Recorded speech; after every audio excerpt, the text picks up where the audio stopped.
Assalamualaikum warahmatullahi wabarakatuh. A'udzu billahi minasyaitonir rajim. Bismillahirrahmanirrahim. Alhamdulillahirabbil alamin wassalatu wassalamu ala asyrofil anbiya'i wal mursalin sayyidina wa maulana Muhammadin wa ala alihi wa ashabihi ajma'in. Amma ba'd. Ya hormati yang saya muliakan Bapak Ibu jamaah salat subuh Masjid Al-Jiliri yang dirahmati dan dimuliakan oleh Allah Subhanahu wa taala. Alhamdulillahirabbil alamin, pada pagi hari ini Allah masih berikan kita karunia yang sangat luar biasa, karena di tengah-tengah kesibukan kita masih diberikan waktu ditakdir untuk sama-sama pergi ke masjid dalam rangka melaksanakan ibadah sholat subuh berjamaah. Mudah-mudahan Allah selalu memberikan kita istiqomah dalam menjaga kebaikan-kebaikan ini sampai akhir hayat kita. Allah berikan kita menjadi orang-orang yang husnul khotimah. Amin ya rabbal alamin. Salawat salam kita aturkan, kita sampaikan kepada junjungan kita Nabi Allah Muhammad sallallahu alaihi wasallam, kepada keluarganya, sahabatnya, juga para pengikutnya sampai akhir zaman nanti, termasuk kita semuanya. Bapak Ibu yang dirahmati oleh Allah, kita hidup di dunia ini selalu dihadapkan berbagai macam masalah. Itulah rangkaian kehidupan di dunia. Jadi hidup di dunia itu tidak ada kalanya kita dimudahkan urusan kita oleh Allah, tapi ada kalanya juga kita mendapatkan kesulitan-kesulitan yang merupakan pasangan daripada kondisi dan keadaan yang ada di dunia. Setiap masalah yang kita hadapi tentu kita selalu ingin Allah memberikan solusi dari setiap apa yang kita hadapi. Nah, solusi ini bagaimana? Apakah solusi ini mampu kita pecahkan sendiri? Tentu kita tetap berusaha, tetapi dari setiap usaha secara harfiah, usaha yang kita lakukan sebagai bentuk ikhtiar itu, kita ingin bahwa semua yang akan menyelesaikan itu adalah Allah Subhanahu wa ta'ala. Maka dari itu ada beberapa pancingan-pancingan yang dicontohkan oleh Nabi kita Muhammad SAW, bahwa ternyata agama ini, dan alhamdulillah kita menjadi orang yang diberikan hidayah oleh Allah, ini merupakan salah satu harapan terbesar di dalam kehidupan kita. Orang yang punya masalah itu akan mendapatkan satu kemudahan apabila mereka masih mempunyai harapan. Jadi kesulitan kita itu adalah harapan kita itu yang menjadi solusi yang paling utama. Dan harapan kita itu adalah agama kita ini. Kita ini punya senjata yang luar biasa yang diberikan oleh Allah yang namanya hidayah. Itu merupakan harapan kita. Al-Quran, hadis itu menjadi harapan kita. Liman kana yarju wal yawmal akhir. Maka dari itu Allah yang selalu menjadi harapan kita, baik di dunia ini terlebih nanti di akhirat nanti. Dalam kesempatan kali ini saya akan baca satu hadis yang di sini nanti akan mencakup beberapa poin yang mungkin kita akan mendapatkan jalan keluar dari setiap urusan dan masalah yang pada suatu saat nanti akan kita temui. Kita disampaikan hidup ini ya mudah, ya sulit. Hidup ini ya selalu ada saja, mungkin kalau orang sering membahasakan seperti perputaran roda. Pada satu saat kita di atas, pada satu saat kita di bawah. Nah, kalau di atas ya tentu kita sudah tidak perlu banyak berbicara lagi, tapi yang jadi masalah ketika kita sedang berada di bawah. Ini solusinya seperti apa? Bismillahirrahmanirrahim. Wa an Abi Hurairah radhiyallahu anhu, dari Abi Hurairah radhiyallahu anhu, qala qala Rasulullah Sallallahu Alaihi Wasallam bahwa Nabi kita Muhammad Sallallahu Alaihi Wasallam beliau bersabda, "Man nafasa an muslimin," siapa yang memberikan solusi dari setiap masalah yang dihadapi oleh orang muslim yang lain. Muslim lain itu artinya saudara kita dimanapun berada. Kurbatan yang kurang dunia. Setiap kesulitan dari kesulitan dunia ini. Jadi kita cukup melihat saudara-saudara kita yang saat ini mungkin menghadapi kesulitan dunia apapun bentuknya. Maka dibahas nafasa ini adalah siapa yang memberikan jalan keluar. Kesulitan ini kalau yang di sini bukan berarti hanya sekedar urusan-urusan materi, tetapi ada kalanya orang itu dihadapkan satu masalah yang masalah tadi membelenggu dirinya dan dia juga sulit untuk keluar dari masalah tadi. Nah, kita mempunyai cara memberikan solusi-solusi. Oh, ini cara berpikirnya seperti ini, jalan keluarnya seperti ini. Kita memberikan jalan keluar terhadap saudara kita ini. Maka dari itu Allah Subhanahu wa taala terjadi nafasallahu anhu kurbatan bil qurbi yaumil qiyamah. Allah akan memberikan jalan keluar kemudahan dari setiap kesulitan yang nanti akan datang kepada kita pada hari kiamat. Bapak-bapak sekalian, ibu-ibu yang dirahmati oleh Allah, besok hari kiamat itu semua orang mendapatkan kesulitan. Jadi bukan hanya orang yang berdosa saja, orang yang baik-baik itu juga akan terkaget menghadapi kesulitan-kesulitan yang nanti akan muncul pada hari kiamat.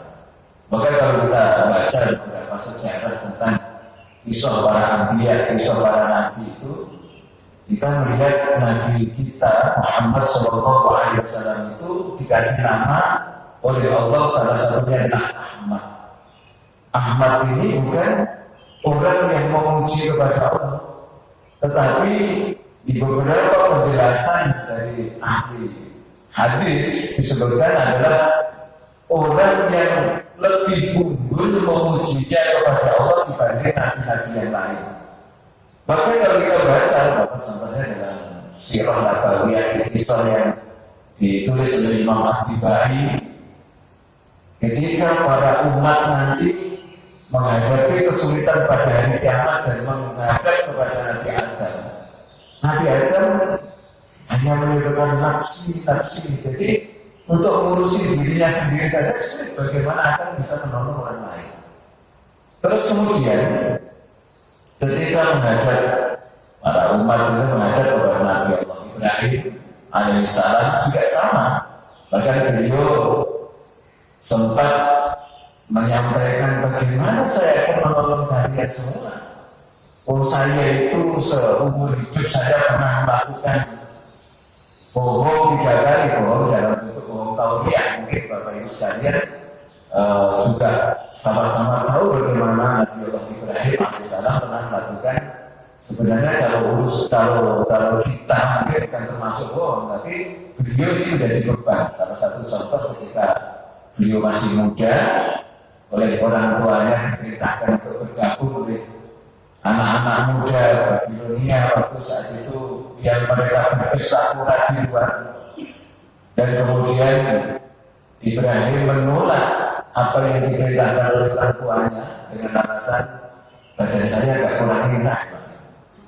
Nah, kurang enak ini sebenarnya kan bahasa tauriah yang mungkin kurang enak menurut Nabi Allah Ibrahim, ya ada yang dirasakan kurang enak, tetapi akhirnya memberikan pemahaman terhadap orang tuanya, dikira Nabi Allah Ibrahim ini sakit.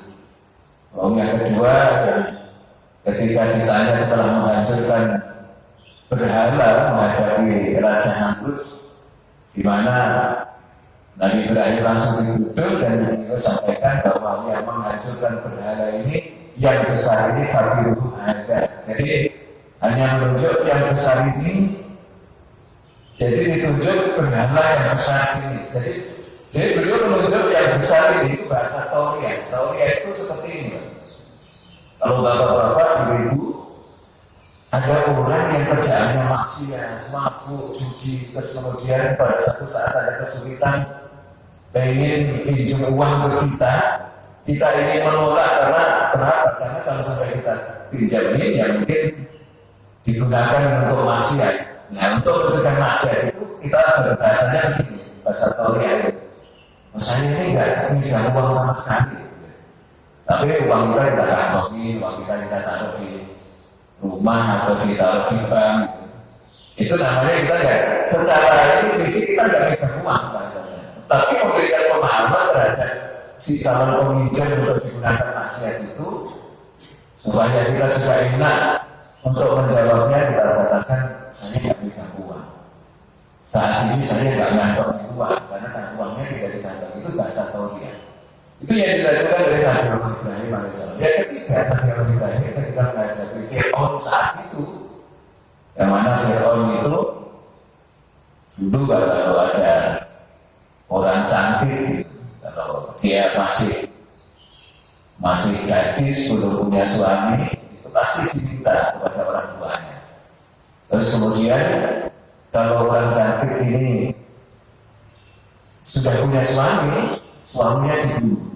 Maka pada satu saat ketika ketemu Fir'aun, ditanyakan yang istri Nabi Ibrahim yang bernama Sarah itu akan direbut, akan diminta oleh Fir'aun. Kemudian disampaikan, siapa ini?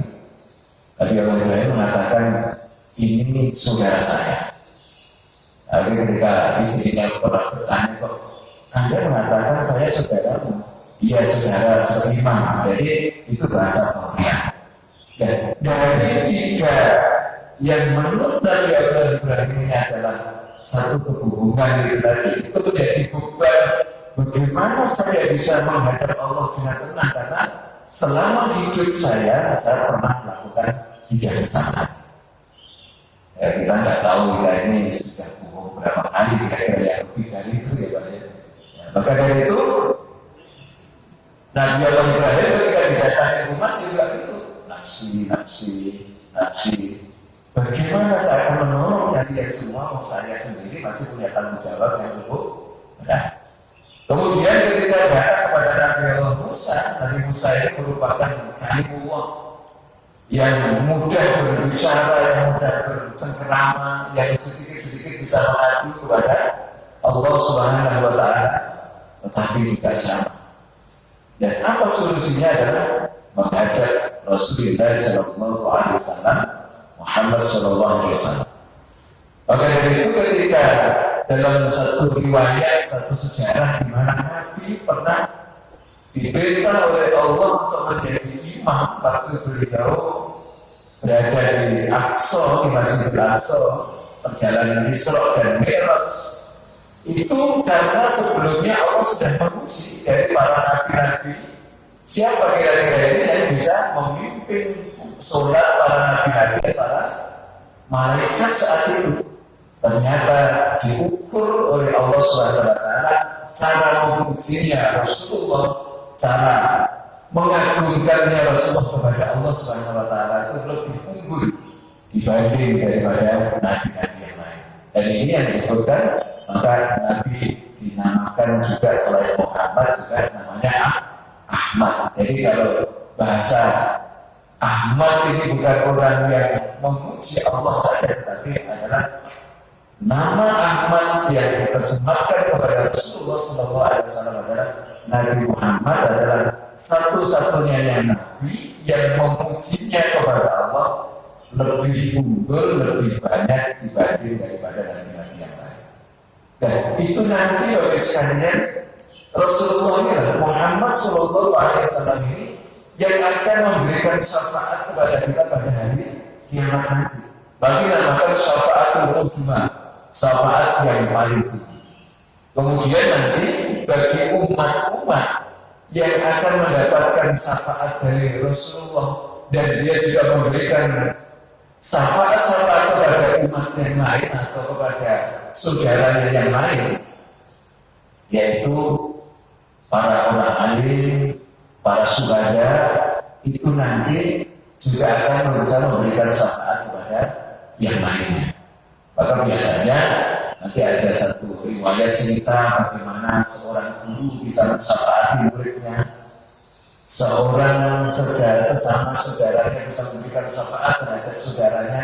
Itu setelah syafaatul uzma diterima dari Rasulullah SAW. Jadi syafaat itu apa? Syafaat itu pertolongan. Di saat orang sedang sulit, tidak mampu melakukan apapun, kita mendapatkan pertolongan, dan pertolongan pertama ini yaitu turun dari Allah Subhanahu wa Ta'ala, diutus kepada Rasulullah SAW, Nabi kita Muhammad, terus nanti akan terpecah kepada orang-orang yang dekat kepada Rasulullah, orang-orang yang banyak sholawatnya, orang-orang yang alim, yang banyak muridnya, para syuhada, para orang-orang yang mati syahid, itu nanti juga bisa memberikan syafaat terhadap saudara-saudara atau umat yang lain. Maka ada satu riwayat ketika ada seorang anak yang bisa memberikan pertolongan kepada orang tuanya, karena anak ini menjadi anak yang soleh, anak yang hafidh Quran, anak yang dia bisa melaksanakan ajaran-ajaran Allah SWT dengan baik. Ini setelah mendapatkan ujuran syafaat dari Rasulullah SAW. Jadi sumber syafaat itu dari Allah, terus kemudian dipercayakan kepada Rasulullah, dan dari Rasulullah nanti akan memencah. Maka harus sekalian, kita ini harus punya guru, karena kita tidak tahu apakah amal kita itu nanti benar-benar mampu menolong dengan apa yang kita lakukan, yang kita hadapi waktu pada hari kiamat itu. Harus punya guru supaya apa? Supaya ketika kita menghadapi kesulitan, ada guru kita juga bisa menolong. Salah satu yang nanti menjadi pemancing syafaatnya Rasulullah SAW tadi di dunia ini, ketika kita melihat saudara kita menghadapi kesulitan, ketika melihat saudara kita menghadapi satu masalah yang dia sulit untuk mencari solusi, dan kita hadir untuk memberikan jalan keluar terhadap mereka. Maka yang semacam ini, kesulitan-kesulitan pada hari kiamat nanti akan dimudahkan oleh Allah Subhanahu wa Ta'ala. Tapi ini harus urutannya jelas, bukan tiba-tiba kesulitan itu kebaikan kita di dunia terus otomatis nanti melahirkan syafaat. Syafaatnya datang dari Allah kepada Rasulullah dulu. Setelah dari Rasulullah akan membagikan kepada orang-orang yang dulu pernah memberikan pertolongan terhadap orang lain, yang dulu pernah memberikan solusi terhadap saudara muslimnya dengan ikhlas. Ini sama Rasulullah diberikan syafaat melalui lantaran asbab wasilah daripada kebaikan-kebaikan yang dilakukan waktu dia di dunia. Jadi bapak sekalian, kita penting untuk memperbaiki cara ibadah kita secara pribadi kepada Allah, atau yang disebut namanya kesolehan pribadi. Bagaimana sholat kita ini benar dan baik, bagaimana puasa kita ini benar dan baik. Tapi juga yang jauh lebih penting juga untuk kehidupan kita setelah kita ini saling berinteraksi sama muslim, yang kita juga tahu bagaimana apa yang dirasakan oleh saudara kita yang lain, itu nanti akan menjadi pemancing dari semuanya ini. Kenapa sekalian? Karena kadang-kadang ibadah kita juga sedikit-sedikit ada cacatnya. Sholat kita ini dimulai takbiratul ihram sampai kemudian diakhiri dengan salam, yang idealnya itu setelah itu khusyuk, khudur kepada Allah Subhanahu wa Ta'ala. Tapi kadang-kadang di tengah-tengah sholat itu ada saja yang terpikir yang mengganggu daripada kekhusyukan kita. Ada aja yang ingat ini, ingat itu. Itu yang nanti ini pada kiamat itu muncul hal-hal yang gini. Kita ini sudah menghadap Allah, sudah serius yang kita hadapi adalah zat yang maha segalanya. Tapi kadang-kadang kita berpikir ini agak sedikit. Ya ini manusia ya, itu keluar di hadapan Allah pada ketika kita menghadap kepada sesuatu orang yang kita anggap kita paling seperti saja. Kadang-kadang kita khusyuk, kita tidak berani tengok kanan kiri, apalagi kepada Allah Subhanahu wa Ta'ala. Terus kemudian yang kedua, yang menjadi penolong bagi kita, waman yasara ala muslimin, yasara alaihi fid dunya wal akhirah. Siapa yang memberikan kemudahan terhadap orang-orang yang menghadapi atau yang terkena kesulitan, maka dari itu Allah akan memudahkan kesulitannya dirinya di dunia dan di akhirat.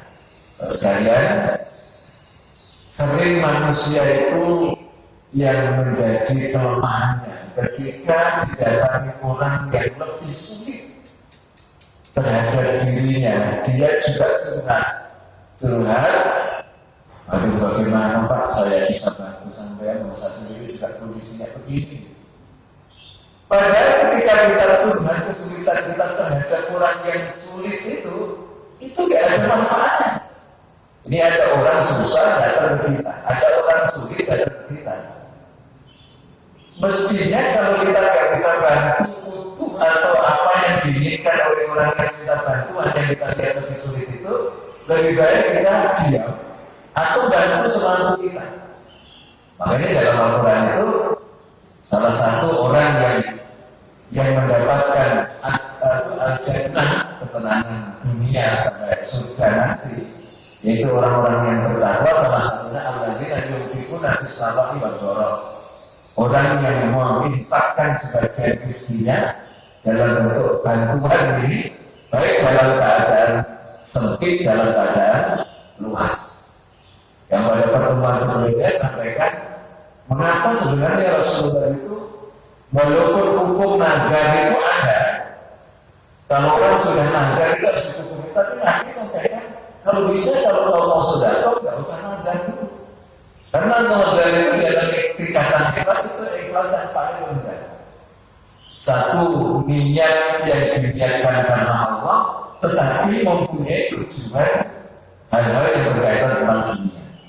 Maka kalau dunianya ini tidak berhasil, akhirnya niat baik itu tidak tercapai juga.